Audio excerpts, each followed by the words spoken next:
Hora do bate-papo com o psicólogo Alexandre Brito. Olá, Alexandre, tudo bom? Alexandre, estou curioso aqui para você explicar o que é a ecoansiedade. Eu e o Cacá estávamos falando sobre isso aqui antes e ficamos aqui na dúvida. O que é isso, hein? Explica pra gente. Claro, olha, como a expressão já sugere, né, a gente vê que tem algo de ansiedade nessa história, né? Em geral, pessoal, a ansiedade ela se dá quando a gente sai do presente, vamos dizer assim, quando a gente tem uma preocupação com o futuro, quando a gente tem uma exigência pessoal para ser feita, para ser realizada, ou quando a gente está esperando algo, a gente fica à espera de alguma coisa. Tudo isso pode nos gerar a ansiedade, né? E essa ansiedade é uma ansiedade comum. Muitas vezes a gente está diante de algo perigoso, de um risco também, a gente sente essa ansiedade como uma reação do organismo. Lembrando que a ansiedade, portanto, é uma reação comum que todos temos, todos nós podemos ter. Agora, a ecoansiedade, né, pessoal, o que isso quer dizer? Diz respeito a uma ansiedade que tem relação com algo do ecológico, algo da mudança climática, algo com o meio ambiente. Mas não é uma preocupação qualquer, tá? É uma preocupação que vai te trazer ali uma mudança de comportamento, vai fazer com que você tenha uma outra consciência também sobre o meio ambiente.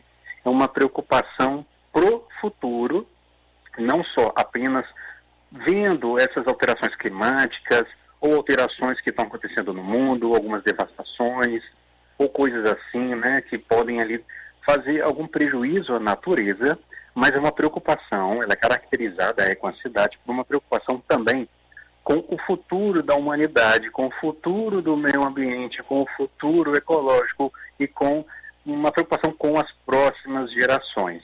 A ecoansiedade, provavelmente quem está nos escutando não conhece essa expressão, porque ela é uma expressão muito recente, ela é de 2017, ela foi cunhada pela Associação Americana de Psicólogos, a mesma que vai escrever, por exemplo, o Manual Diagnóstico, né, o DSM, e ela é muito recente e não configura ainda, ela não entra ainda como um diagnóstico.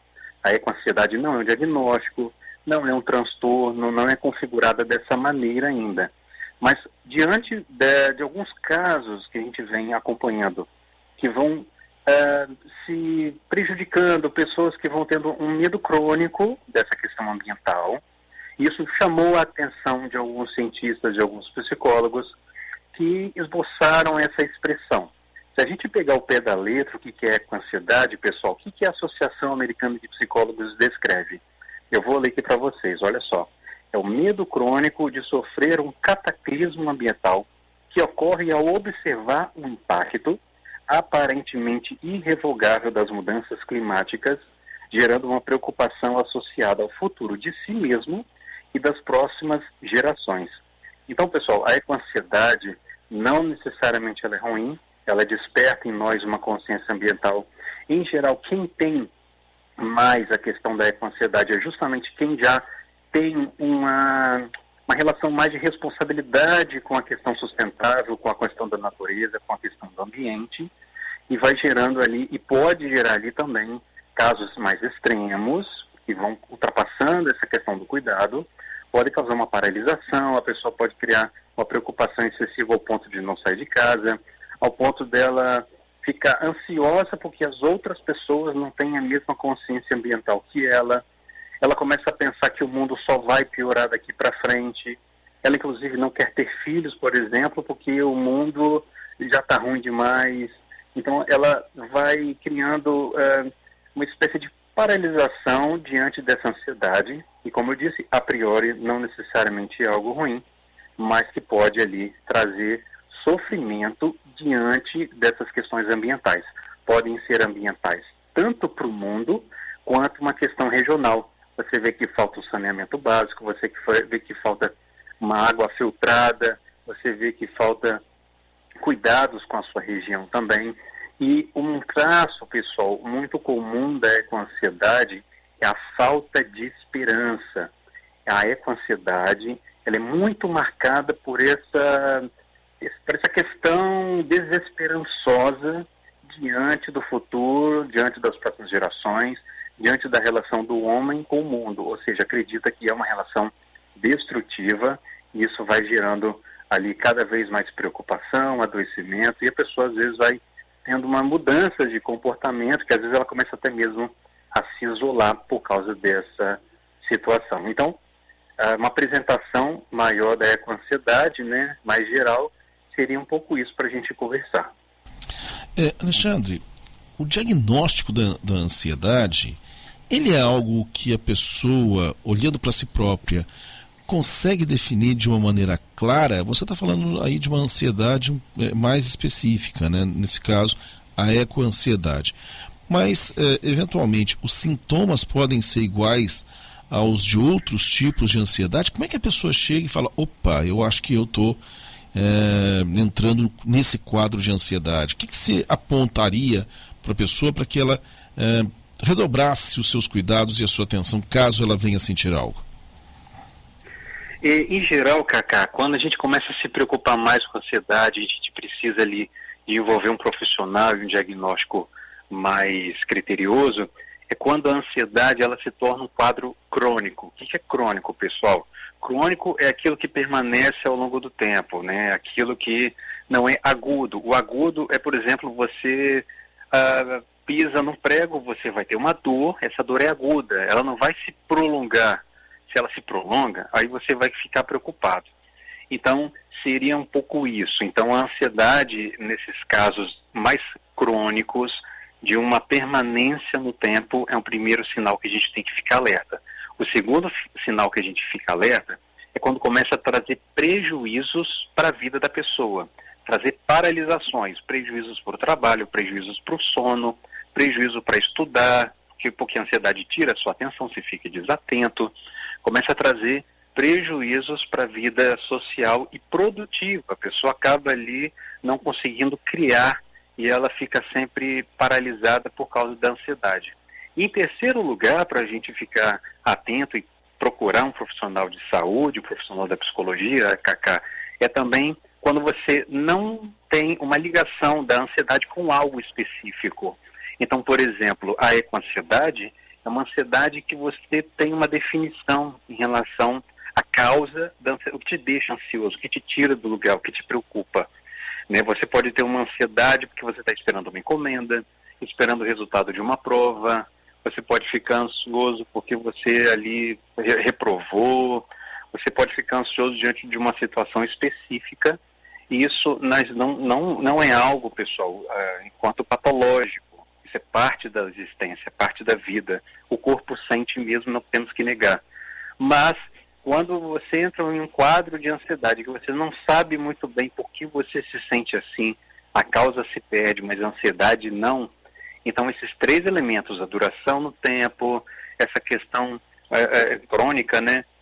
E você não saber muitas vezes o que te causa essa ansiedade, ela começar também, terceiro ponto, trazer prejuízos para a sua vida, aí a gente já tem um sinal bem amarelo aí, e é preciso procurar um cuidado profissional. E lembrando que não é loucura fazer terapia, loucura é não se cuidar. Então, muita atenção quanto a isso. Alexandre, tem uma pergunta aqui, a nossa ouvinte, a Catarine, eu não te perguntar, vou até falar devagar aqui para não errar. Tricotilomania e a relação com a ansiedade, que ela fala aqui que as pessoas não reparam que estão arrancando os pelos durante a ansiedade. Aí se chama, é assim que se fala mesmo, Alexandre? Tricotilomania? Sim, é isso mesmo. Nesse caso, a tricotilomania, você já tem uma resposta ansiosa em que você acaba tendo o quê? Justamente essa dimensão no corpo, que é tirar o cabelo. Algumas vezes as pessoas ingerem o cabelo também, né? E pode até ter casos mais graves de você ter que fazer uma endoscopia ou coisa assim, pelo bolo que fica, né? No estômago ou coisa assim. E você vai tendo que cuidar disso, porque pode ser um efeito de uma ansiedade que já está ali, provavelmente já trazendo prejuízos, né, para a pessoa, né? É muito comum as pessoas conhecerem, por exemplo, arrancar a unha, ou ficar, vamos colocar assim, cutucando, entre aspas, né? Cutucando uma espinha, ou arrancando um fio de cabelo um a um. Então, isso são casos mais graves. Eu já atendi um caso bem grave em que a pessoa tirou todos os fios do couro cabeludo. Ela tinha que usar peruca. E era tirado com a mão, com a unha, e ela não sentia dor porque estava ansiosa. Então, são casos, né, que você vai ter que avaliar caso a caso, mas pode ser um efeito de uma angústia, já é um efeito aí de uma dor que você acaba levando para o corpo. Então a gente tem uma dor na alma, só que a gente acaba levando essa dor para o corpo também, como arrancando uma unha, tirando o cabelo, ou até se machucando. Então, esses casos já são bons sinais de que precisa pedir uma ajuda profissional para lidar com isso, com certeza. Aí, então, a Catarina aqui trazendo essa curiosidade aqui também, eu não conhecia, mas um dia talvez a gente pode falar até, né, Alexandre, sobre outros aspectos físicos, né, da ansiedade. A nossa ouvinte aqui, a Deide, está falando também que o neto coça muito os dedos e as unhas também na hora de dormir. Tem muita gente que rói a unha também, né? Tem vários aspectos físicos também ligados aí a algum momento tem gente de que rói os ansiedade. próprios dentes, né? Exatamente, exatamente. Enfim, muito legal aqui hoje a conversa com o Alexandre, sempre ensinando muito a gente. Alexandre, como a gente sempre pede também, deixa aqui os seus contatos, rede social, como é que os nossos ouvintes podem fazer para entrar em contato com você. Claro, pessoal, olha só, no Instagram, para a gente ver todo esse conteúdo que eu também venho colocando por lá, é @Alexandre_psicologia, @Alexandre_psicologia. Então vocês me encontram no Instagram, tá? Meu WhatsApp do meu consultório é 999431968, 27999431968. E esse conteúdo fica todo lá no YouTube, no canal Psicologia e a Vida Cotidiana, viu? Tá, joia. Então, Alexandre, até semana que vem. Grande abraço, pessoal. Até mais. Valeu.